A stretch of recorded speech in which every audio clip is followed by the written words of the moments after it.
이제 오늘은 붓다에서 슈마까지 공동체적 깨달음에 대해서 준비를 해봤는데요. 장석주 시인의 대추 하나리란 시인데 가끔 보니까 스님들도 이런 시를 좋아하시더라고요. 저게 저절로 붉어질 리는 없다. 저 안에 태풍 몇 개, 저 안에 천둥 몇 개, 저 안에 벼락 몇 개, 저게 저 혼자 둥그러질 리는 없다. 저 안에 무서리 내리는 몇 밤, 저 안에 땡볕 두어 달, 저 안에 초승달 몇 낮. 그러니까 대추 하나라도 이 모든 우리의 기운, 우주의 기운이 다 담겨 있다는 시인데, 이건 하여튼 이제 스님들께서는 어떤 불교적 연기라든가 인드라망이라든가 이런 걸 모든 걸 연결되어 있는 워낙 그런 것에 대해서 잘 정통하시기 때문에 이 시를 좋아하시는 것 같습니다. 이게 이제 어떻게 보면 전부 다 연결된 하나다라는 그걸 담고 있는 시 같습니다. 만약에 지금 이 순간에 공기가 없다면 내가 얼마나 버틸 수가 있을까? 만약 이 땅이 없다면 과연 한순간이나 버틸 수 있을까? 그리고 의식주가 없다면, 먹을 게 없다면 모든 게 다 연결되어 있기 때문에 독자적으로 생존할 수 있는 것은 아무것도 없거든요. 그리고 우리가 살아가는 땅 속에도 무슨 1g의 흙 속에도 1억 개의 박테리아가 들어가 있다고 그러고 우리 몸 안에도 60조 개의 세포가 있다고 그러는데, 그러니까 우리 몸 자체도 하나의 우주고 엄청난 공동체적이고 그것은 소우주지만은 크게 봤을 때는 전부 다가 연결되지 않는 것이 없다는. 그러면 이게 동체대비라는 게 어떤 부처님의 어떤 불교에서 다른 분들이 얘기하기로는 굉장히 관념적인 거 아니냐 이렇게 생각할 수도 있지만은 이것이야말로 가장 실사구시적인 것이고 사실인 것이다. 관념적이라 그러면 그 사람한테 단 10분만이라도 산소 공급을 중단해 보면은 이제 그런 소리가 나오질 않겠죠. 우리는 뭐 산소라든가 뭐 다른 우리 일상에서 딛고 있는 땅이라든가 모든 것이 없으면 한순간도 존재할 수 없는 게 우리의 삶이기 때문에 이 자체로 어떤 관념이 아니고 이 자체가 이제 동체 대비 부처님의 사상을 이라고 볼 수가 있겠습니다. 이제 부처님께서는 내가 고통을 싫어하는 것과 같이 모든 생명이 고통을 싫어하므로 고통을 주어서는 안 된다. 그게 이제 불상생 계율 이제 제 1번 아닙니까? 그 원칙에 따라서 이제 우리 불자들이 갖는 제 1번의 계율인데, 이것은 이제 부처님만 말씀하신 것이 아니고 모든 성자들의 똑같은 얘기인 것 같습니다. 제가 보기에는. 이제 공자님도 무슨 이제 공자 손자인 증자가 공자의 사상을 한마디로 읽는다면 뭐겠습니까? 물어보니까 이제 충서다. 그러면 이제 그 충성충자에 용서할 때 서자, 같을 여자에 이제 밑에 마음심자. 그러면 서가 무엇입니까? 물어보니까 기소불욕의 물시언이다. 그러니까 내가 하기 싫은 것을 남한테 하지 마라. 그러니까 내가 맞기도 싫고 내가 죽기도 싫으면은 남도 때리지도 말고 남도 죽이지 마라. 이제 공자님도 가장 공자님의 핵심 사상과 어떻게 보면 부처님의 첫 번째 계율이 일맥상통하고, 또 무슨 예수님도 보면은 제가 보기에는 성경에서 제일 핵심적인 구절을 저는 그렇게 보는데, 여기에서 가장 약한 사람에게 한 것이 곧 나한테 한 것이다. 그 사람을, 약한 사람을 어떻게 대우하느냐. 그러니까 그 사람을 나처럼, 그러니까 우리가 일상적으로 늘 권력이나 부자나 이런 사람들에 대해서 아부하는 기질이 있기 때문에 좀 멀쩡하신 분한테는 당연히 잘해드리지만은 보기에 형편없어 보이는 그런 사람한테 보통 잘하기가 어려운 것이니까, 다른 사람이 보기에도 아주 가진 것도 없고 거짓골이고 이런 사람에게도 병자고, 이를테면 예전에 무슨 요즘은 이제 한센씨 병이라고 그러지만 예전에 그때도 이제 문둥병 환자도 많았기 때문에 그런 사람에게 대우하는 것이 어떻게 대우하느냐가 곧 나에게 대우하는 것이다. 그러니까 전부 다 일맥상통한 얘기거든요. 성자들의 얘기는 다 일맥상통하더라고요. 똑같이. 그게 이제 전부 다 가장 중요한 핵심이 전부 다 동체 대비 사상이라고 볼 수가 있는 거죠. 부처님의 이제 말씀인데, 어떻게 보면은 그 이미 스님들께서는 출가하실 때부터 혈연관계 공동체보다는 더 큰 공동체를 이미 지향하신 걸로 저는 볼 수 있는데요. 부처님께서도 이제 코살라국의 사회성 기원정사에 계실 때였다. 어느 날 장신 바라몬에게 말씀하셨다. 무엇을 가족이라 말하는가? 선남자가 집에 살면서 즐거울 때 같이 즐거워하고 괴로울 때 같이 괴로워하며 이 일을 할 때는 뜻을 모아 같이 하는 것을 가족이라 말하느니라. 그러니까 같이 일상사를 같이 나누는 분들이 가족이지 무슨 혈연관계에 있다든가 무슨 이해관계에 있다든가 이런 분들이 공동체가 아니라는 겁니다. 그러니까 훨씬 더 예전에 어떻게 유교에서는 굉장히 그런 공동체를 혈연 공동체를 가장 강조하지 않습니까? 그것도 우리의 본능에 따르긴 한 것이지만은 너무 그게 또 지긋지긋해요. 혈연 뭐 거기에 대한 애착 거기에 요즘에 뭐 TV 스님들은 잘 안 보시겠지만 뭐 스카이 캐슬이 뭐니 그 막 약간 자기 자식 그런 한 스님이 그러셨는데 이제 한국 사람들은 애외가 없이 어느 부모나 할 것 없이 자식을 둔 부모들은 다 병자다, 환자다. 그 말씀을 듣고 딱 공감이 가더라고요.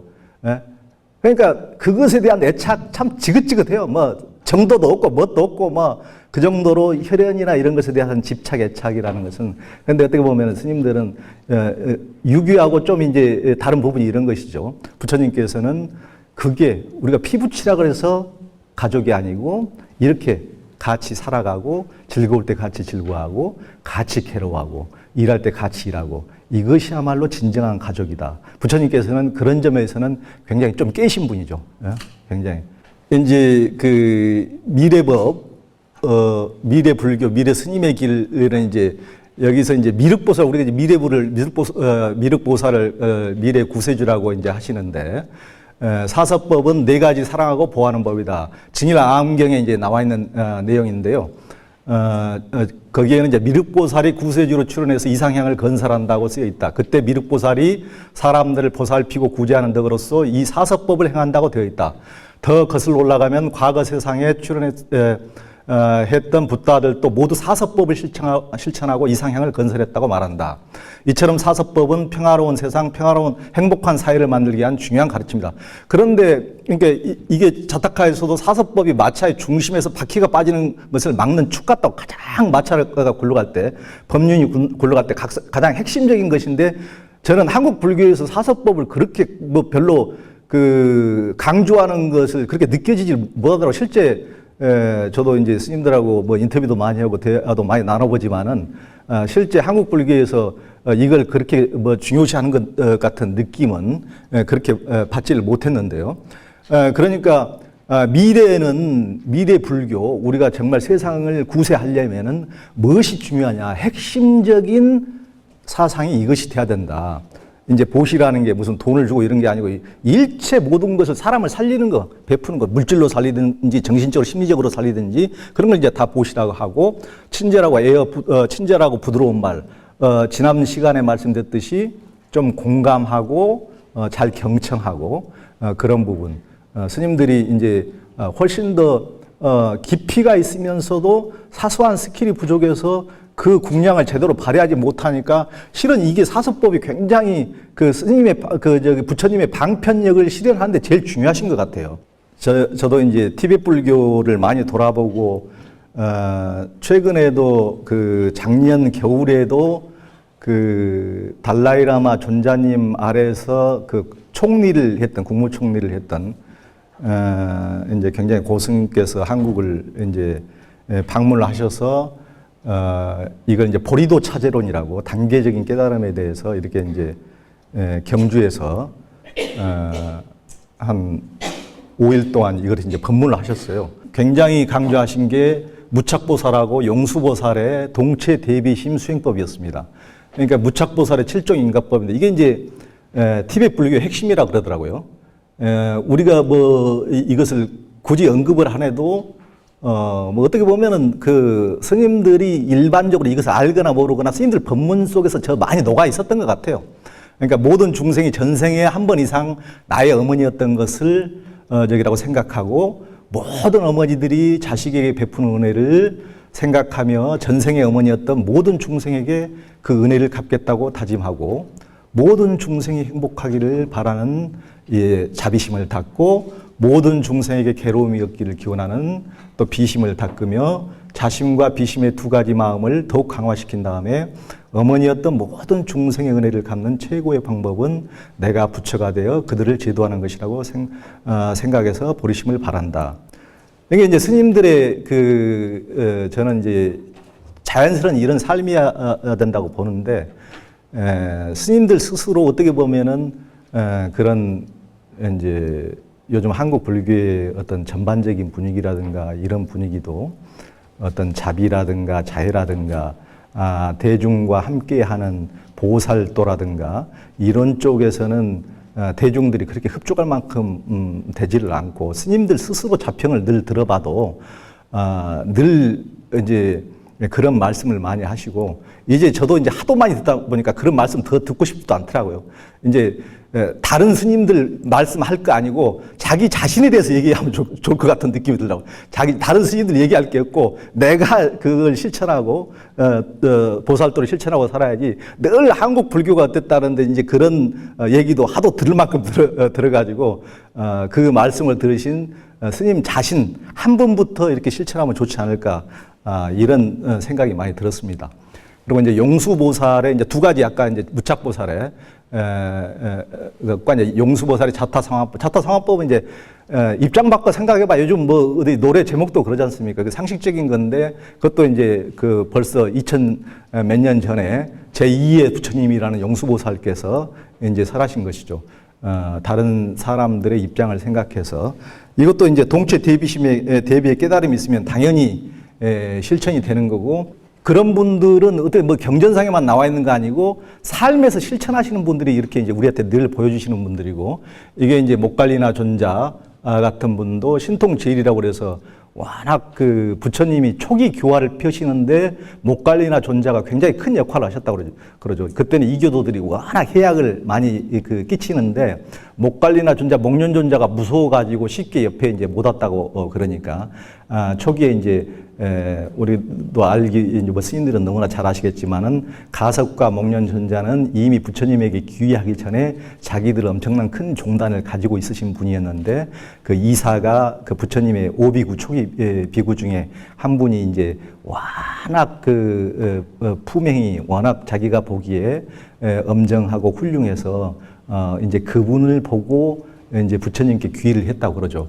그런데 이분이 이제 그 예전에 이제 워낙 그 신통제일이고 그래서 한 주먹 하셨던 분이라 이제 이분이 나중에 아라한이 돼가지고 뭐 아무런 그 폭력을 안 쓴다는 소문이 도니까 이제 나중에 이제 진짜 그런가 보다 하고 이제 돌팔매질을 하고, 그런데 피가 흘러도 이제 그 반항을 하지 않으니까 정말 이렇게 이제 때려서 죽이는 상황이 됐는데, 그렇게 죽어가면서도 일체 저항하지 않고 그런 식으로 그 이교도에게 맞아 죽어갔다고 이제 그러죠.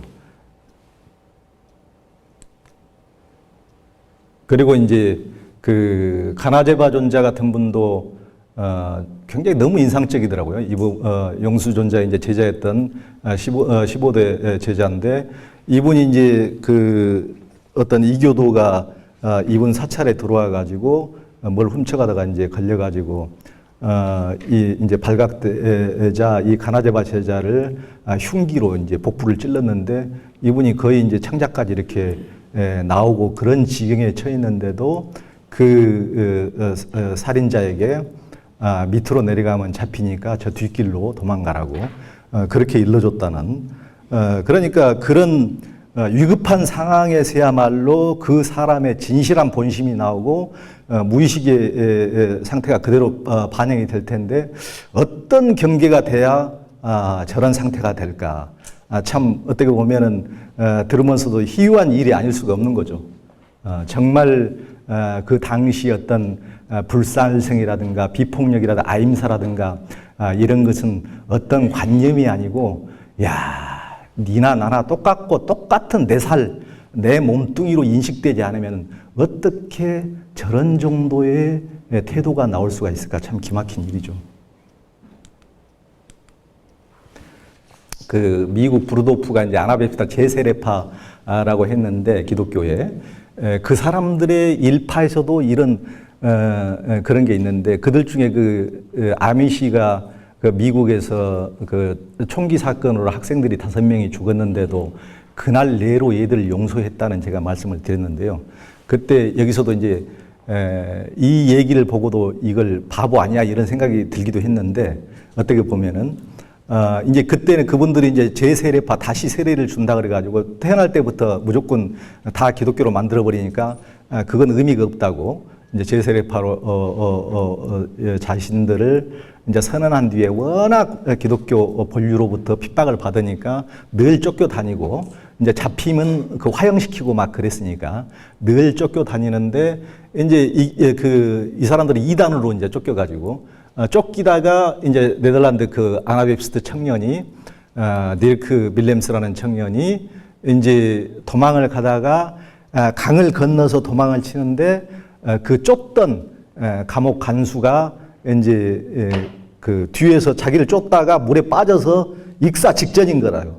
그러면은 일반인 같으면은 아이고 통쾌하다 이놈 그 저기 쫓더니 잘 죽네 저놈 그 네 엿보다 이놈아 이렇게 하고 이제 당연히 도망갈 텐데 이 사람은 뒤돌아서서 그걸 구해준 거예요.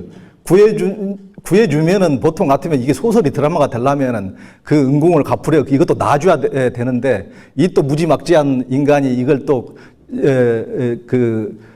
물에 빠진 놈 건져주니까 이제 보따리 내놓으라는 것보다 더하는 식으로 이거 다시 수갑을 채워가지고 끌고 갔네요. 그래서 이제 이걸 화형에 처했다는 거예요. 그러니까 산채로. 그러니까 그럴 줄 알면서도 구해줬다는 겁니다. 그러니까 야 이런 경지라는 것이 동서양에도 이런 경지가 이렇게 있구나 하는 걸 그러니까 그런 후예들 제가 가본 이제 브루도프라든가 그분들이 남다르게 지금 사는 어떤 이런 무슨 뭐 성경만 가지고 그렇게 하는 것이 아니고 이미 그렇게 살았던 모델이 있기 때문에 이렇게 살아갈 수가 있는 거구나 이런 생각이 들었습니다. 저는 이제 마하트마 간디는 제가 그 저번에 말씀드렸다시피 17, 18년 전에 2002년, 2003년에 제가 1년 동안 신문사를 그만두고 계속 인도를 그 다녔다고 그랬잖아요. 그 간디가 이제 살았던 곳을 늘 이제 모든 곳을 16곳을 이렇게 다니면서 이제 봤는데 간디라는 인물이 굉장히 재밌더라고요. 그러니까 간디는 이제 어려서 이제 한 10대 후반에 영국 런던 대학으로 유학을 갔는데 그때는 이제 인도가 영국의 식민지니까 이제 우리나라도 뭐 예전에 부자면은 전부 다 일제시대 때 도쿄로 유학을 보내듯이 인도에서도 당연히 이제 거기서 이제 방국계나 끼면은 이제 영국으로 유학을 보내는데 간디도 이제 아버지가 주수상도 하고 그랬기 때문에 이제 거기 유학을 보낸 거죠.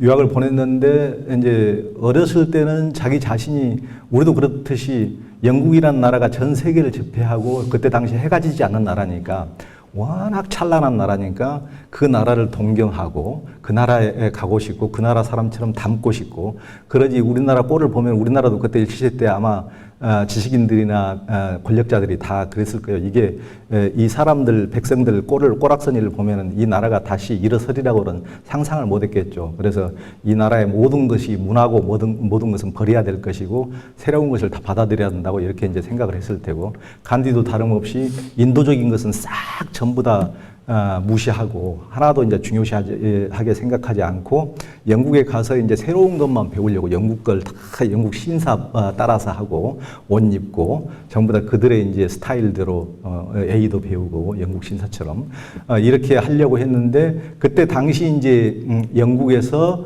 이제 지금으로부터 한 100여 년 전이죠. 그때 처음으로 이제 영국에서 이제 그 오리엔트 동방에 이제 바람이 불기 시작한 거예요. 그러니까 동양에 대해서 신비한 동양에 대해서 이제 눈이 떠지는 거죠. 그 나중에 이제 영국의 세계적인 역사학자 토인비 같은 경우는 서양 역사에서 가장 놀라운 것은 서양이 불교를 만난 것이다 했을 정도로 다시 이제 그 사람들의 눈을 새롭게 뜬 것.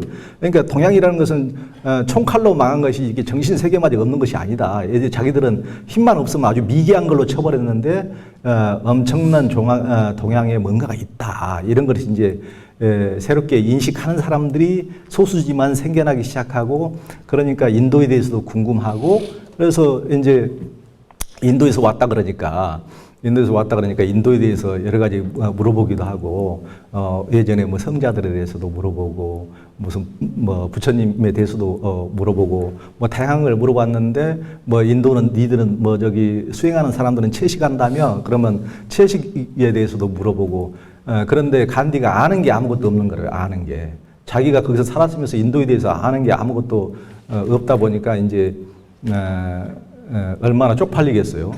인도에서 왔다고 인도에서 물어보는데 인도에 대해서 아는 게 없어. 인도 사람인데. 그러니까 이제 이 사람이 인도에 대해서 다시 인식하는 계기를 인도 안에서 이 사람이 발견한 것이 아니고 이제 영국 유학 중에 이제 그걸 다시 생각하게 된 거죠.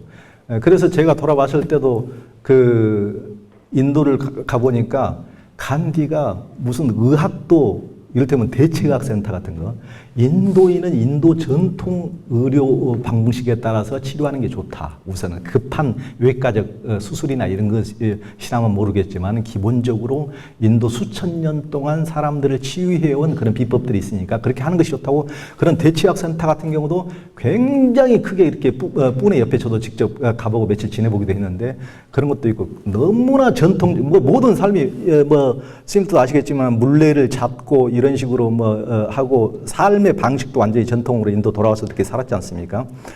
굉장히 이제 그런 식으로 젊었을 때는 영국 신사 흉내냈지만은 나중에 완전히 그렇게 이제 바뀐 사람이었는데, 그래서 이제 투쟁의 방식도, 영국의 투쟁의 방식도 다른 사람들이 일반적으로 모든 사람들의 투쟁의 방식은 눈에는 눈, 이에는 이가 전부 다 일반적인 방식 아닙니까? 저놈들이 힘이 세가지고 전부 다 총칼로 우리를 정복해서 이렇게 우리를 굴복시키려고 우리를 노예로 만드는데, 반드시 우리도 그런 식으로 대응하지 않으면 저것들이 무슨 자비심이 있어서 우리를 봐줄 것이며, 이러는 게 일반인들의 상식적인 것인데 이 사람이 택한 것은 전혀 다른 방식으로. 그러니까 처음에는 간디가 너무나 궁지에 몰렸죠. 항시 그런 식으로 이제 하는 것은 그때나 지금에도 야, 너 좀 회색 분자 아니야? 무슨 하려면 화끈하게 밀어붙여버려야지.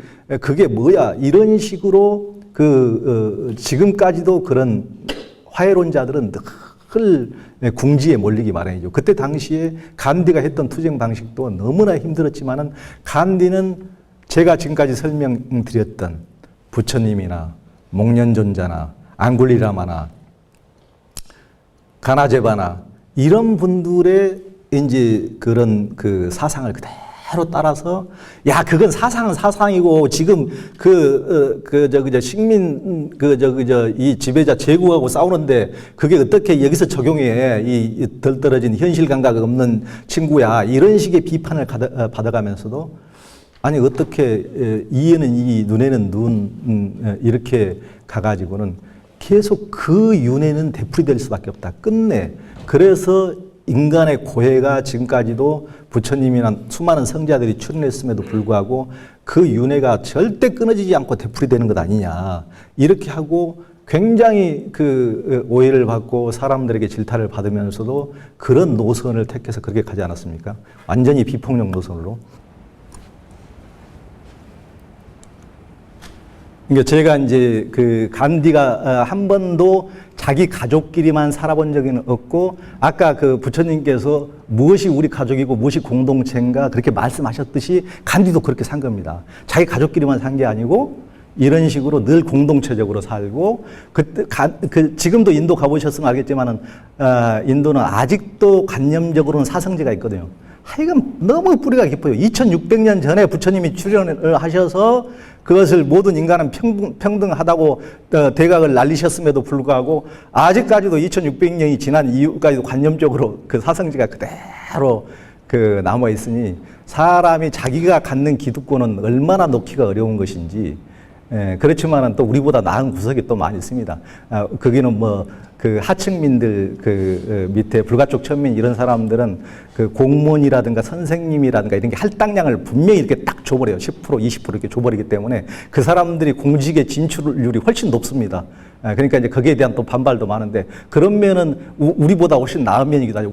그래서 제가 이제 이건 다 가서 찍었던 사진이고 거기서 세바그란 압시람에서 이제 한 13년을 지내셨고 이제 가장 오래 지냈는데 거기 벽에 그려진 이제 간디의 사진이고 지금도 새벽에 모여서 이제 쭉 이렇게 기도를 하더라고요. 새벽에 모여서 이게 이제 그때 바우 할아버지는 이런 분은 굉장히 간디 정신에 따라서 아직도 물레를 잡고 사람들 모여서 아직도 철저하게 이런 식으로 이렇게 사시더라고요.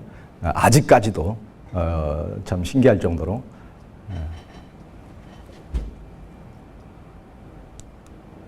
그리고 이제 비노바 바베라는 사람, 저는 이제 실은 간디 자체보다 그 비노바 바베 간디의 제자긴 제자인데 간디가 굉장히 얼마나 열려있는 분이냐면은, 비노바 바베는 굉장히 천재예요. 무려 26개국어를 다 통달했다고 그러니까 원전을 무슨 그 우리처럼 그 어디 힌두어로 번역된 것을 보는 것이 아니고 영어로도 보고 힌두 당연히 보고 이슬람 경전은 아랍어로 보고 중국 경전은 한문으로 보고 이런 식으로 모든 원전을 직접 봤다고 그럽니다. 그런 정도로 완전히 천재였어요. 그런데 이분이 이제 세바그란 아시람 아까 거기에서 그 이분이 이제 그 바가바드 기타 이런 걸 강연을 한단 말이에요. 강연을 하면은 간디가 스승이지만은 항상 제자가 강연한 곳을 가는 거래요. 제가 보기에는 그렇게 열려 있어야 돼요. 열려 있어야 돼요. 무슨 그러니까 간디가 저는 더 존경을 받는다고 생각합니다. 지금 존경을 받잖아요. 간디가 늘 이렇게 하는데 근데 간디가 이제 더 존경을 받는 부분이 뭐냐면은 계속 한 번도 결석을 안 하고 항상 듣던 분이 어느 날부터 딱 안 나오더라는 거예요. 그래서 이제 비노바 바베가 궁금해서 간디의 방을 찾아갔다는 겁니다. 그래서 선생님 어찌 강의 들으시다가 뭐가 문제가 있습니까? 안 나오시는데 그게 아니고 그 바가바드 기타를 읽다가 어떤 이제 그 정념이 끊어지는 부분이 나오는데 내 상태를 이렇게 보니까 내가 그런 그 경계를 넘어서지 못했다.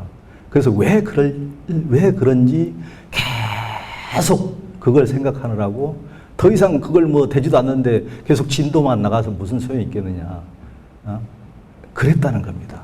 그러니까 그런 점이 그러니까 그걸 배움으로 끝나는 것이 아니고 그 하나를 배우면은 과연 그게 내 분상에서 그게 되는지 안 되는지 철저하게 그렇게 점검하고 가는 것이 간디였으니까 비노바 바베가 자기한테 비록 그 강의를 듣는다 하더라도 그 진솔함과 그 철저함에 대해서 존경을 하지 않을 수가 없는 거죠. 이제 그 간디는 비노바 바베에 대해서 영국이 만약에 독립을 하면은 아니 그죠 인도가 영국으로부터 독립을 하면은 그때는 뭐 이제 식민지 시대 때는 우리도 태극기를 걸 수 없지 않습니까? 3.1운동 만세 때나 들고 이렇게 하는 거지. 그때는 이제 영국 식민지 하에서 인도 국기도 꺼내지도 못한 때였으니까. 그런데 인도가 독립을 하면 가장 먼저 인도 국기를 들어 올려야 될 사람은 그럴 당연한 그런 인물은 비노바 바베다. 이렇게 얘기를 했거든요. 그 정도로 자기의 제자이지만은 자기 제자를 존중을 한 거죠. 존중을 하고 존경을 한 거죠. 이게 이제 비노바 바베 아슈람인데요.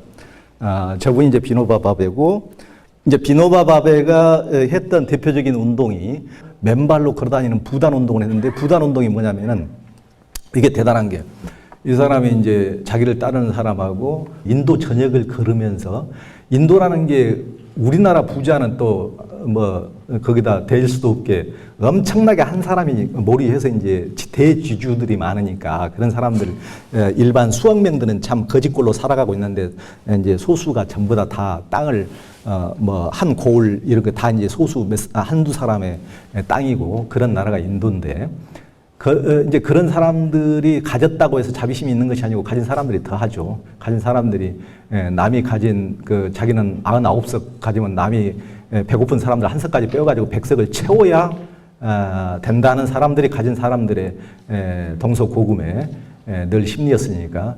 그런데 그런 사람들을 찾아다니면서 맨발로 걸어서 찾아다니면서 그 사람들을 설득한 겁니다. 뭐라고 설득하냐? 당신 땅 내놓으시오. 땅을 내놔도 그냥 한 몇 평 내놓는 게 아니고 당신이 가진 땅의 6분의 1을 내놓으시오. 그럼 냉태금은 말도 안 되는 소리, 이게 무슨 미친 사람이 와서 지금 헛소리 하나, 이렇게 당연히 생각을 했겠죠.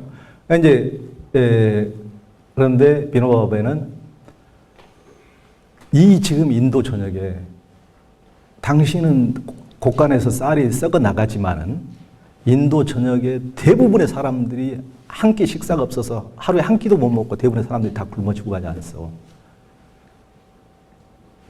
저를 그 사람이라고 생각하고, 당신이 자식이 5이 있는데 하나를 더 낳았다고 생각하고 6번째 자식이 있다고 생각하고 그 몫을 저 민중들에게 내놓으시오 한 거예요.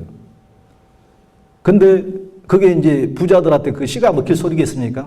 씨가 안 먹힐 소리 같은데 그걸 해가지고 결국은 엄청난 땅을 기부를 받은 거예요. 그게 그 한 나라, 거의 스코틀랜드 땅 넓이만한 땅을 기부를 받은 거예요. 그러니까 이제 그 비누바바베한테 다른 사람이 물어서 처음에 그런 것을 시도를 할 때, 아니, 저 자린고비 스크루지 같은 저 지주들이 선생님 그 말을 들을 것 같습니까? 아니, 그 사람들이 뭐 미쳤습니까? 땅을 내놓게 지금 땅을 더 차지하려고 눈이 빨개 있는 사람들이. 그런데 이제 비누바바베가 그랬습니다.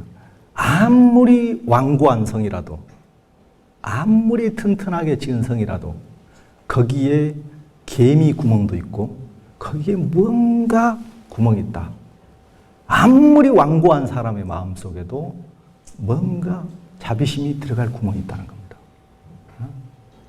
우리는 그 속으로 들어가야 된다는 겁니다. 그러니까 우리는 전부 다 이분법으로 딱 해서 에이 그 인간한테 씨도 안 먹혀, 그런 인간들 한번 딱 분별해버리고 하면 끝인데, 시도도 안 해보는데 비누바바베는 전혀 다른 거죠. 그 사람들에게도 구멍이 있다. 어떤 살인범의 마음에도 있다. 부처님의 말씀과 똑같은 거죠. 그들에게도 불성의 종자가 있다. 이렇게 하시는 것과 똑같아요. 그것을 그런 식으로 뭐 배웠다고 그냥 끝나는 것이 아니고 직접 그것을 실행을 해가지고 그 엄청난 땅을 이제 얻어냈거든요. 그래서 민중들에게 나눠줘가지고 민중들을 살리고, 그게 이제 비누바바베입니다. 근데 그 아까 그 비누바바베 아슈람에 갔더니 그때 이제 거기에서 95세 할아버지도 살고 있고, 그때 당시 이제 그분이 간디나 비누바바베도 직접 이제 같이 살았던 분, 그리고 이제 그분들을 얘기하는데, 이제 간디나 비누바바베에 대해서 자기는 인상이, 오직 남아있는 인상이 그분들은 너무 자비로웠다는 거예요. 너무 인자했다. 이제 그런 말씀을 할아버지가 하시더라고요. 그러고 이제 그러면 지금 남아있는 사람들 중에서 간디나 비누바바베를 잇는다고 볼 수 있는 사람이 인도에 있습니까? 제가 여쭤봤더니 저기 방갈로르라는 곳에 가면 메논이라는 사람이 있는데 그 사람이 바로 간디와 비누바바베 같은 사람이다. 이렇게 얘기를 하더라고요. 그래서 또 제가 또 우리는 또 한 번 들으면 절대 안 찾아가고는 또 못 배우거든요. 걔 또 찾아가야 또 직성이 풀리거든요. 또 이제 한 20시간 또 버스 타고 이제 또 방갈로로 가가지고, 여기 이제 이게 메논인데 이분인데, 그때도 이제 한 70대 중반인데 이분이 이제 그 평생 독신으로, 이게 머리만 안 깎았다 뿐이지 이제 스님이더라고, 스님. 머리만 안 깎았다 뿐이지 출가자나 똑같은데. 그래서 이제 평생 독신으로 애들 거의 버려지고 이제 가난한 애들 모아다가 이렇게 돌보는 겁니다. 돌보고 학교를 가르치고, 이걸 누가 돕는 사람도 없이 거의 자기 혼자 이런 친구들 한두 명 좀 이렇게 있고 하는 것 같은데 자기 혼자 이렇게 돌보더라고요. 그러면서 거기에는 무슨 게스트하우스나 재울 공간도 없어가지고 거기 헛간 같은 데가 하나 있더라고. 헛간 같은 데가. 그래서 헛간에서 제가 이제 자면서 며칠 동안 지냈는데, 그럴 때 아침마다 또 차를 이렇게 그게 뭡니까? 우유에다 타가지고 인도에 짜이를 이렇게 딱 항시 따뜻하게 하고 자기 나름대로 이렇게 몇 가지 먹을 걸 해가지고 이렇게 가져다 주고 하더라고요. 그러면서 이분하고도 얘기를 많이 나눴는데, 야, 이런 식으로 뭔가를 뭐 드러내놓고 하지 않지만 이렇게 숨어서 자기의 삶을 그대로 실현하면서 사는 숨은 보살들이 이렇게 있는 거구나, 이런 생각이 들었습니다. 이 메논이란 분. 그리고 이제 메논하고 같이, 아까 비노바 바베하고 이 메논하고 사티시 쿠마르, 이 세 사람이 주로 이제 주역이 돼가지고 그 부단 운동을 한 겁니다. 인도 전역을 맨발로 걸어 다니면서 딱 내놓으시오, 이런 식으로 했던 그 운동의 주역들인데, 이 이제 사티시 쿠마르도 이제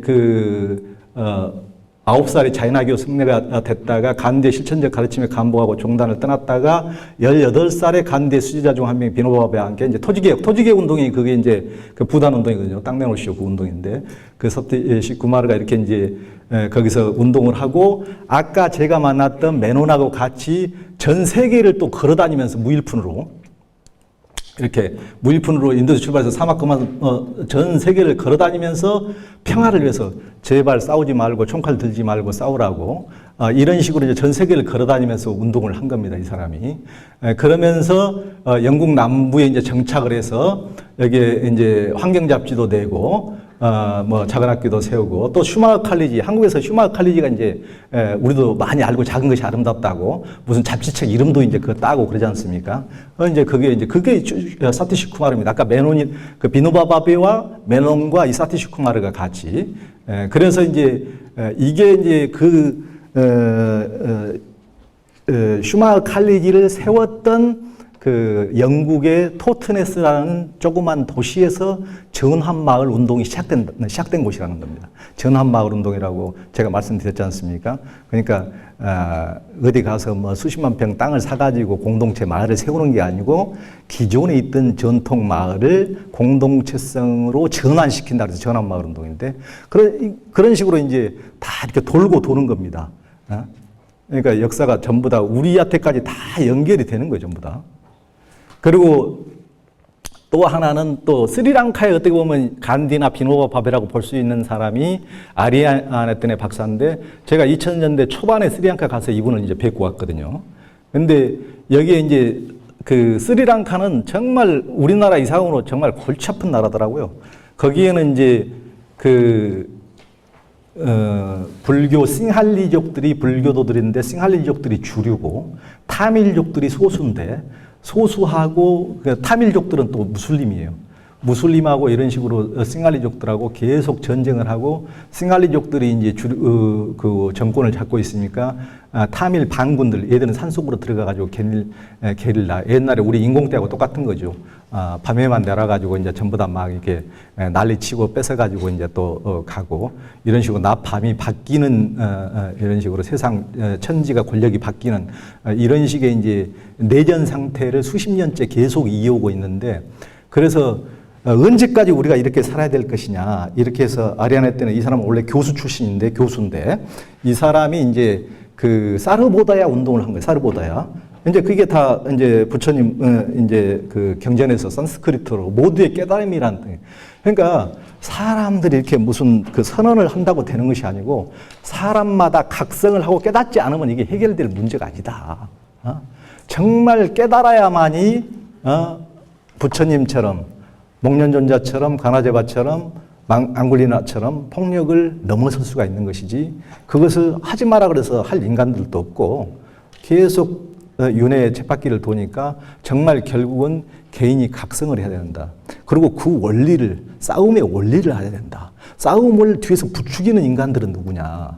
이런 식으로 남북 전쟁을 부추기듯이 가진 권력자들과 외세 세력이 결탁해서 한국 국민이 수백만이 죽거나 말거나 이렇게 부추겨서 싸움을 만들듯이, 이렇게 그 싸움의 원리가 어디가 있느냐. 뒤에서 탐욕스런 권력자들, 이게 죽거나 말거나 자기들은 무슨 불교를 위하는 것처럼 불교도요 골기하라 일어서라고 타밀나두는 뭐 이슬람을 자기들 위하는 것처럼 무슬림이여 일어서라 골기하라 하지만은 그 뒤에는 총칼 팔아먹는 놈들이 있다. 무기업자들이 뒤에서 추동질을 하고 권력자들이 그걸로써 기생해서 먹고 사는 놈들이 있는 거다. 그런 원리에 대한 근본적인 탐욕이 어떻게 작동하는지 깨달음이 있지 않고서는 이게 안 된다. 그래서 한 사람 한 사람 깨달음이 있어야 된다 해서 이제 사르보다의 운동을 한 거예요. 모든 일을 깨달음으로 이끄는 이렇게 운동이죠. 그래서 이제 구체적으로 어떻게 보면 새마을 운동하고도 비슷한데 온 마을이 깨어나야 된다고 전체 마을 운동을 많이 이제 전개를 했어요. 그리고 이제 그 다 흰 옷을 입고 싱갈리 불교도건 무슬림이건 우리가 뭐 승복을 입거나 그런 복이 아니고 그냥 모든 사람이 똑같이 하얀 옷을 입고 광장에 수십만이 모여서 같이 명상도 하고 우리가 침묵 상태에 들어가면 거기에 불교가 어디가 있고 무슬림이 어디가 있냐 싱갈리가 어디가 있고 타밀이 어디가 있느냐 그래서 우리가 침묵 상태에 들어가 보자 그냥 고요 속에 들어가 보자 평화 속에는 너와 내가 어디가 있느냐 그런 식으로 이제 깨달음을 얻도록 그렇게 이끄는 거죠. 그래서 이제 이 운동을 이제 간디와 비노바의 정신을 이어서 그래서 이제 스리랑카는 그 양쪽이 그 평화 협정도 맺고 진전이 있지 않습니까? 그 밑바닥에서부터 이런 지난한 엄청난 노력을 하지 않고 위에서 이렇게 되지를 않거든요. 그러니까 많은 사람들이 깨달음을 통해서 이렇게 해야지. 그래서 이제 간디가 그런 거죠. 마을 공동체가 왜 중요하냐. 그러니까 한 사람 한 사람이 깨어나지 않고 사람이라는 게 시대라는 게 어느 때가 와가지고 불현듯 전쟁이 세계대전이 끝나기도 하고 해서 뭐 인도도 독립을 하고 한국도 독립이 되지만은 끝나봐야 자기 스스로 자력으로 자기들 힘으로 뭔가를 쟁취하는 것이 아니고 깨달음도 없고 각성도 없고 그냥 어느 순간에 딱 독립을 맞아 놓으니까 또 그 탐욕의 작동 원리에서 힘센 놈들이 이놈들 또 부채질 해가지고 니들끼리 박터져서 전쟁 한번 해봐. 이게 뒤에서 부추기면은 또 뭔지도 모르고 서로 죽이고 남북 간에 300만을 죽이듯이 또 인도에도 인도와 스리랑카, 파키스탄으로 분리해서 저런 식으로 아직까지도 총질을 하고 이러듯이 그러니까 한 사람 한 마을이 깨어나는 게 나라의 독립보다 더 중요하다고 얘기한 이유가 거기에 있거든요. 사람들이 깨어나지 않는 가운데 어떤 시대를 만나가지고 뭔가 큰 하늘에서 뭐가 떨어져서 그 복을 유지할 수가 없는 거다. 지가 그만큼 복을 유지할 근기가 돼 있어야지, 그건 실력이 있어야지. 그걸 얘기한 겁니다.